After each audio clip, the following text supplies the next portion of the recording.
If you walked away from your church, your kingdom hall, or your congregation, but you still hear their voices in your head every time you try to make a decision, you aren't free yet. You change your address, but they still own your subconscious.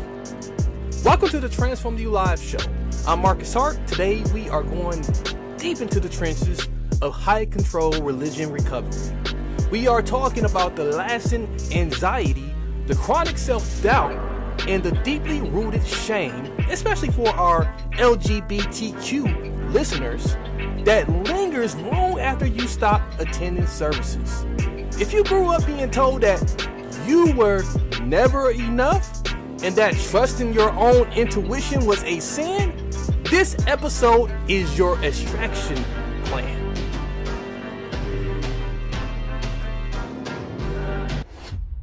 Welcome to the Transform You Live show.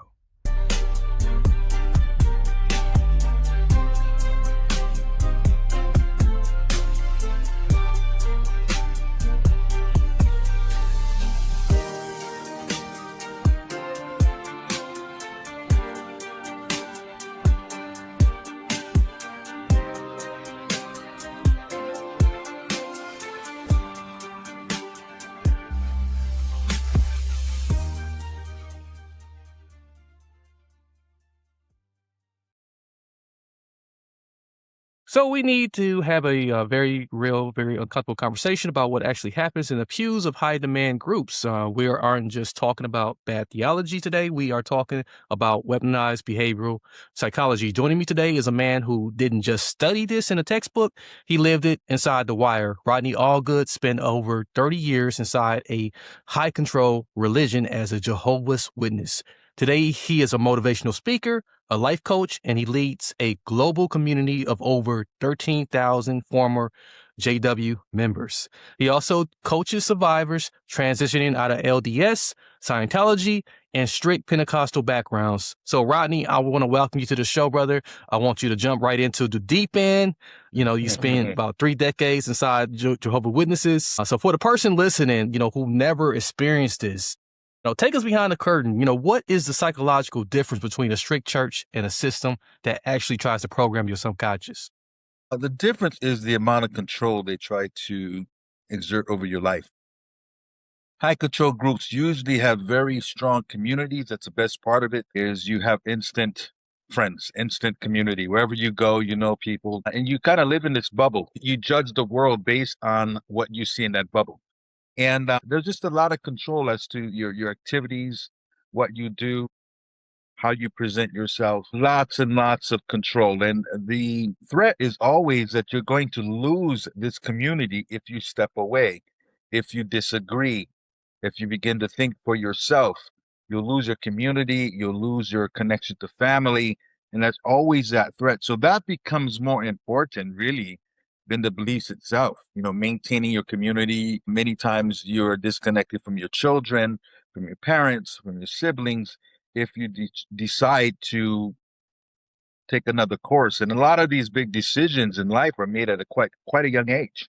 When you get baptized into the faith, usually at 12, 13 years old, before you can ask any questions or are old enough to ask any questions. People tend to get married at a young age, and you make these big life decisions way too early before you even know who you are, what you even think for you, thinking for yourself. You make these decisions before you're able to think for yourself. Yeah, Rodney, man, because of what you just described, it actually sounds less like a congregation and more like a hostage situation. You don't see it like that when you're in it. Yeah. It doesn't feel like it when you're in it. Yeah, so, I want to play devil's advocate for a second, so some people watching this are going to say, well, Marcus, every religion has rules. That doesn't make it a cult. But you talk about the us versus them programming. How does a high control religion specifically use fear and repetitive ways to hijack a person's survival instinct so they literally feel scared to leave, like you mentioned? Well, the subconscious mind is programmed through repetition. And reality is simply what you've convinced yourself to be true. So high control religions tend to make everyone else the enemy. Only you have the truth. Only your leaders are privy to the truth, are privy to understanding the Bible, interpreting the Bible for its members. And what happens is you start to look at the whole rest of the world as what we call them as worldly. We call the rest of the world worldly. It wouldn't matter if you were an old lady, volunteering at the soup kitchen every week, or if you're a drug dealer. You're all worldly. You all are a threat. So it's a very much us versus them mentality. And, to create a cult, and you see this in politics a lot, so it's not just religion. You need an Hmm. enemy. Yeah. You need an enemy that you're against. You need to fear something.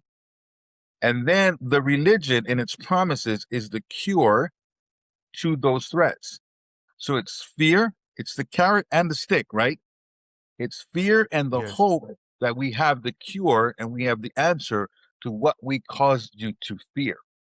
And that makes people very, very compliant.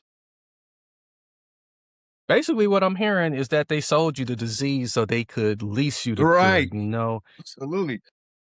Percent, Yes. right? And we see that Yeah. play in a lot of areas, but with religion, when you can attach God to something, how much more powerful do you make that? Right? When this is God, Right. when your organization is the direct channel to God, and you start looking at the leaders of that organization as representatives of God, it becomes very, very powerful because it's your eternal salvation. Jehovah's Witnesses believe that God is soon going to destroy pretty much every non-member. He's going to destroy basically 8 billion people and preserve the earth for just Jehovah Witnesses, and he's going to create a paradise out of that earth, right? So, of course, you're going to fear anyone that can plant a seed that keeps you from paradise. The worldly people are dangerous. Your ideas are dangerous. Talking to you is dangerous. Ingesting any information that does not come from that one source is dangerous.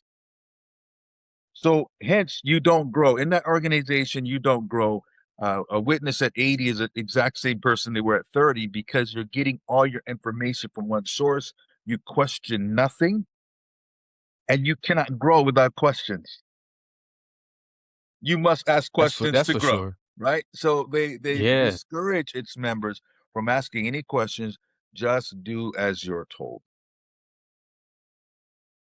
So, I mean, if they can convince you that the outside world is pure evil, they become your only source of safety too. So, how Mhm. did that manifest in your own life when you finally decided to walk out?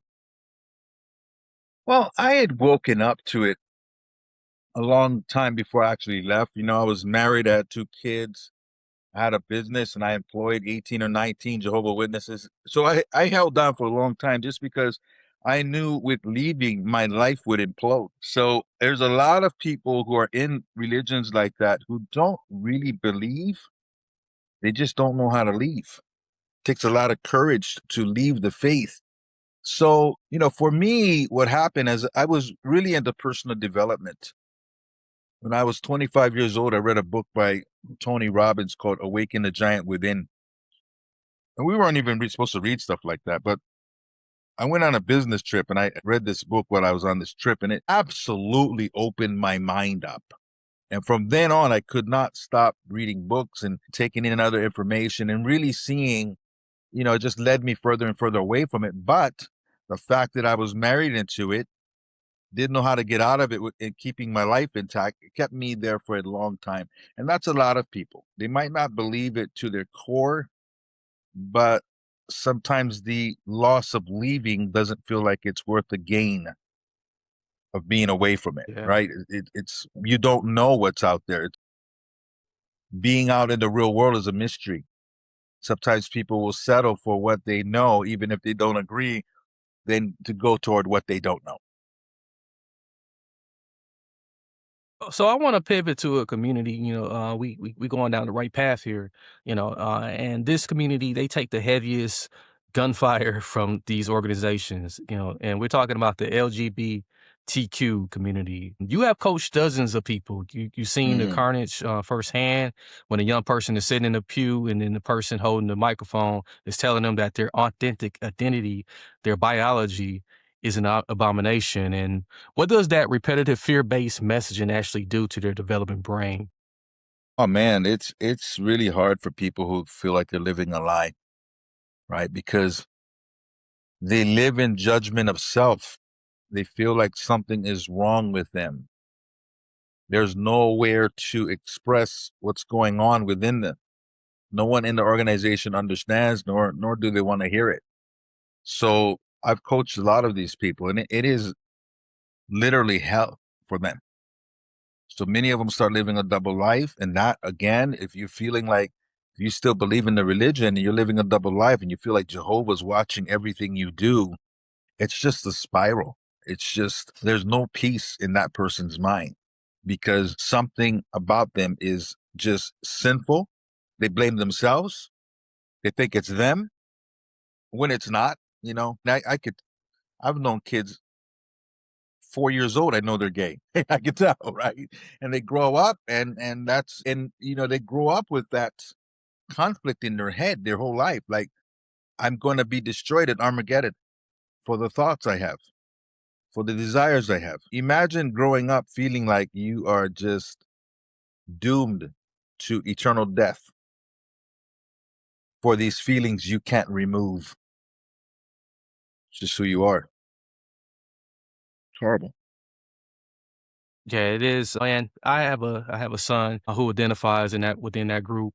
And what you spoke to, about, you can kind of notice it in them at an early age, although they may not know what it is. And from a psychological standpoint, what you just shared with us, it keeps the amygdala, the brain's fear center, activated 24/7. I want you to 24/7. talk to us about the Pacific. Yeah, 20, yeah. So speak to us about the shame and chronic self doubt that you see in these individuals transitioning out of these groups? Well, number one, you feel like a massive disappointment to everyone you love, right? Your family blames you. You split up the family. You made the choice to leave Jehovah. You did this. We're shunning you because of you. You're making us shun you. So it's always put on the person who leaves. And there's just a lot of shame, right? You got these people, you got this giant community. One thing about religions like that, witnesses and LDS and more, witnesses and LDS and religions like that, is they have a massive community. Like when I was a Jehovah Witness, there's not anywhere I could go that I'd been before where I didn't know people, right? You go to a Kingdom Hall and you got 100 new friends. And to feel like this massive community of people that look at you as a disappointment, look at you as a traitor, that's heavy. You have to, in your mind, disassociate that part of your life. That's what I do, and that's what I teach people to do. I said, look at it like high school. When you graduated, you stepped up into another level of life. You did not worry about high school things. So I just kind of have to compartmentalize that part of my life, make it neither good nor bad. It's just where I was when I was there. And then I've graduated to something greater. That's how I have to look at it. Because if I look at it from the viewpoint of disappointing all these people,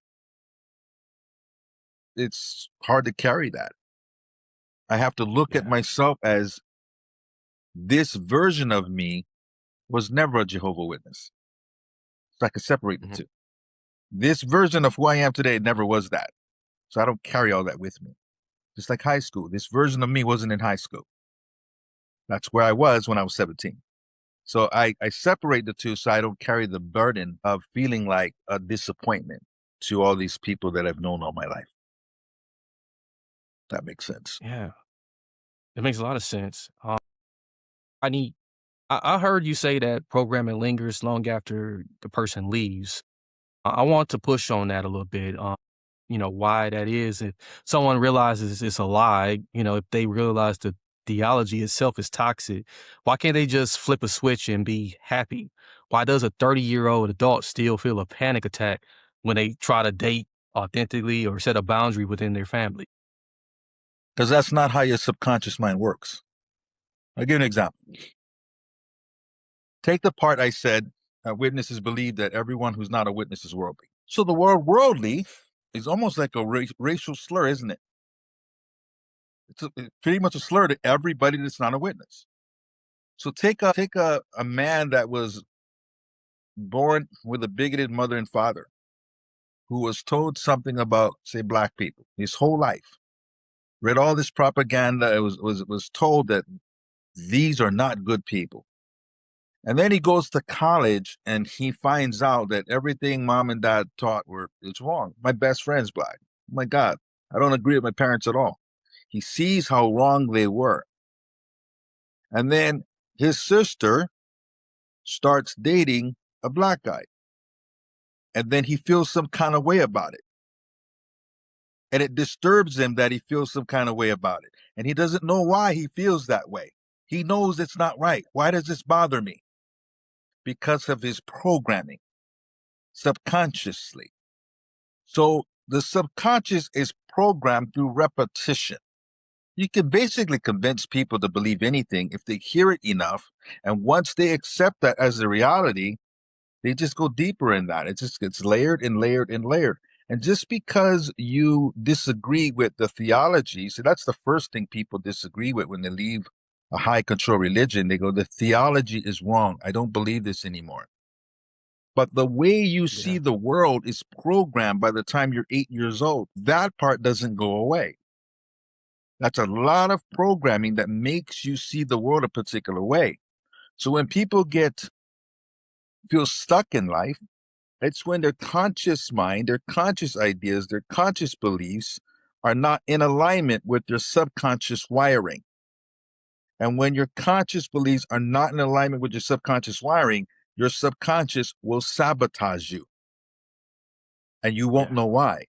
So what you're asking about is the subconscious mind. And people aren't always aware of their subconscious beliefs because it's wired so deep and they're not conscious of it.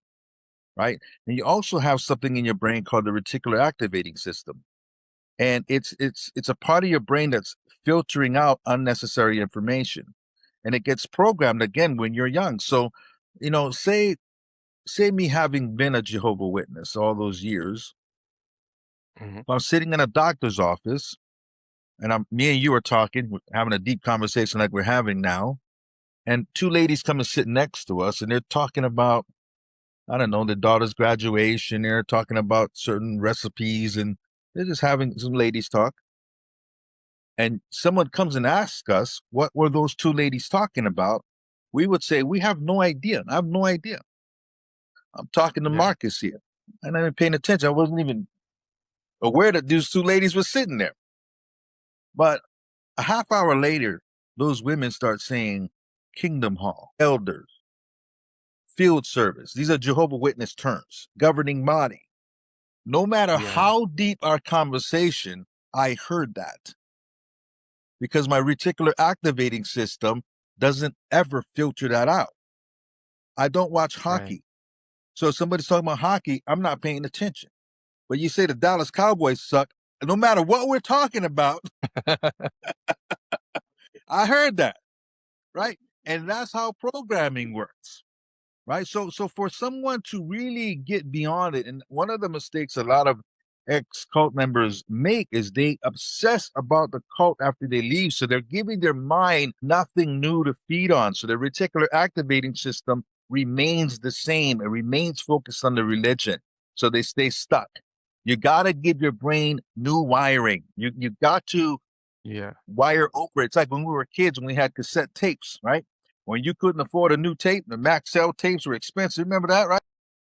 I remember we taped over the songs we didn't want to listen to no more. So you took your oldest tape and you put your new jams on it, right? And it's the same way. But guess what? The old records or the old songs are still there. We just wired over them. And that's what we need to do to our minds. Yeah. And I just want to assure our audience out there that we're not calling Dallas Cowboy fans cult members. Yeah. Man, they'll jump on me about it.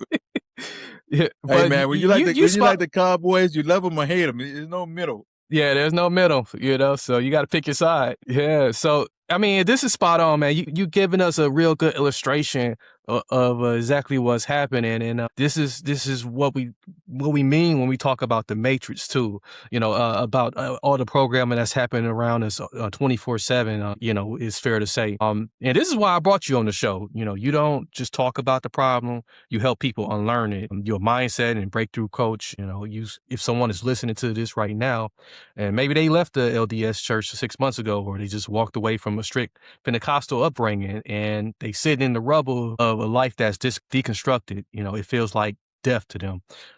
They lost friends, family, entire worldview. Give us the street strategy. What are the first three tactical steps to us, Well, for us? I teach people there's 5 stages. Stage number 1 is a stage of doubt. You usually go through that while you're still in it. You start seeing the cracks in it. Well, that right there, that doesn't make any sense. They had to adjust that point of view. You start seeing things that aren't right, don't add up. You start taking in information from other sources.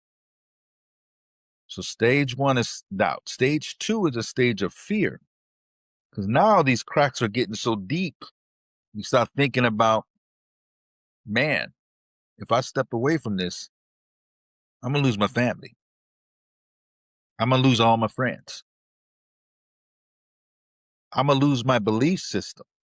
You see, when a world belief system gets challenged or shattered, it's devastating.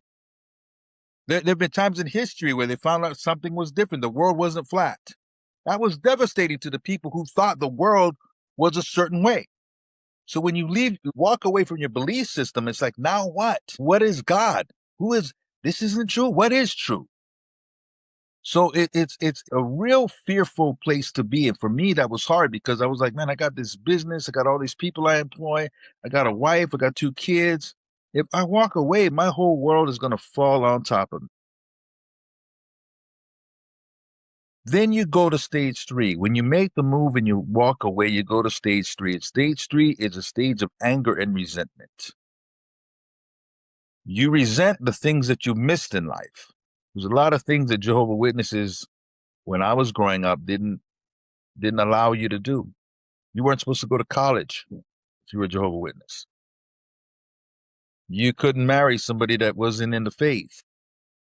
Now, I can go on and on of these different things that you couldn't do. You couldn't play sports when you were in high school. You might have been a great athlete. I was really fast, man. They wanted me on every team and I couldn't play. Always saying no. No Christmas, no birthdays. You look back in your life and you go, man, I missed out on all those things, and that window of life is closed and I can't go back. Yeah. You get mad because you start really researching the religion and you're finding out things that you never knew. Man, I would have died. I would have took a bullet for this religion. I had no idea that they used to teach this. I had no idea that this is the true history of this religion. You start learning things. You start learning about court cases that are going on right now and payoffs and all kinds of stuff. And it makes you mad. That's stage 3. Problem is, most ex-members stay in stage 3 forever. And life moves on. Here's the thing about life. 10 years later, you can't be blaming anything for the state of your life. Life's not fair for anyone.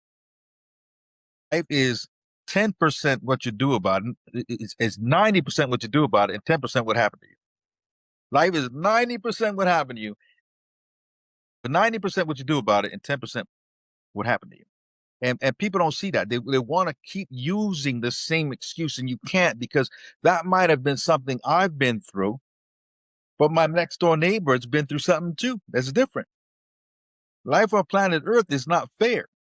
It's challenging by design. And to use an excuse for the rest of your life for why you aren't who you're supposed to be is weak. And I teach people that. You can't stay in stage 3.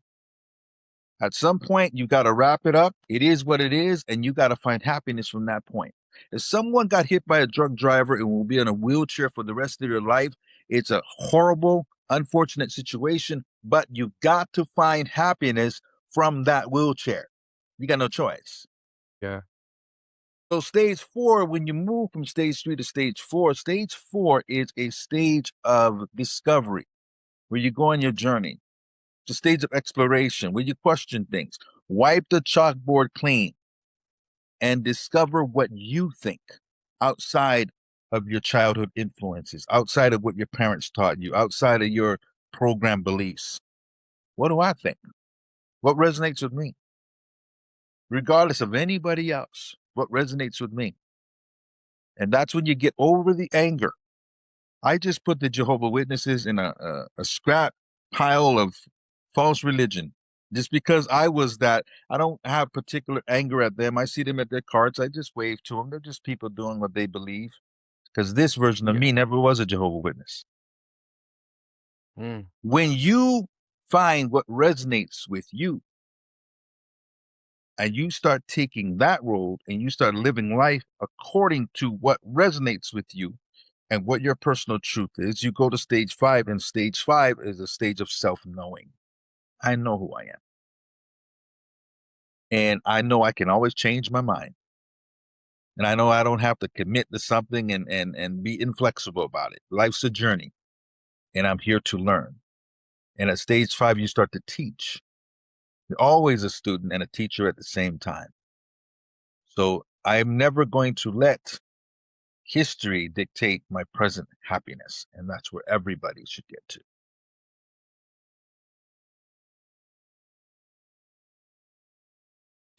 That's I love that. I want to say that first of all, I really love that. You put some interesting points in there. You kind of spoke about stage 3, and I wonder, the guilt is the hook that drags them back. Is there a way to coach them away from that guilt and to help them separate the voice of God from the voice of toxic programming? Yeah, it's you have to be committed to growth. You have to. One thing that I try to convince people of is the greatest betrayal is the betrayal of self. Not the betrayal of mom and dad and other people. It's the betrayal of self. Because when you are on your deathbed, when you're old and on your deathbed, knowing you've got a very short time to be on this planet, you will never, ever look back and say, did I make everyone happy with my life decisions? Was everybody happy with the decisions I made? You will not ask yourself that question. You will regret the things you did not have the courage to do. You will not regret whether you made everybody happy or not. And I spent a lot of time thinking about what life will be like in my latter years. Your latter years, the later years of your life, is the residual of prior decisions. And let me tell you what really woke me up. I haven't told this story much. But I was about 40 years old, and my father-in-law at the time had just turned 60. And he got very, very, very depressed. He had just woken up himself. He didn't really believe in the religion anymore, and he'd been an elder twice in the faith. But he got really, really, really depressed because at 60, he realized that he didn't live the life he wanted to live. He was a great dad. He did all the things he was supposed to do, but he wanted to be a radio DJ whole life. He had a friend that was a DJ. He used to sneak into the station at midnight, sometimes get on the air for a little bit. He had a deep voice, real witty, just born DJ. Never did it. Father-in-law was somebody that he should have been riding a Harley. He's supposed to have had a big beard riding a Harley. That's who he is. Yeah. Never did it. And he was 60, realizing that the window was closing or had closed on a lot of his dreams, and he was pissed off. And I looked at him, and this is when I was really struggling myself, knowing that this isn't the life I'm supposed to be living. And I looked at him and I said, I am not going to be you. And this is somebody I admired greatly. But I'm not, if I don't make the decision at 40, then I'll be 60 feeling like you're feeling. I'm 58 today. I would hate to be starting the journey now. See, it was too late for him. I Yeah. realized that at 40, I was going to implode my life, but at 40, I could rebuild it again. So 18 years, I've been rebuilding my life. But at 60, he just realized that the window had closed. The biggest betrayal in life is the betrayal of yourself. And the problem is when most people realize that, it's too late to change anything. I wasn't going to do that. Yeah. So, there's a lot of casualties when you do make that choice. It does hurt people. I've got 2 children I don't have the best relationship with because they're both witnesses still. My wish and my belief is that they'll wake up in their own due time. But that does not change the fact that the biggest betrayal is the betrayal of self, and to live, even to make, they're grown now, but to make my children happy. That's what my father-in-law did. Still, in the end, the betrayal of self is the worst betrayal that you could ever do to anyone. Don't do that. And if you're watching this and you're young,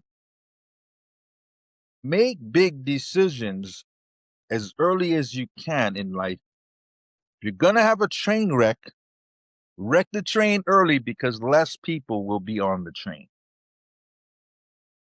Got that right.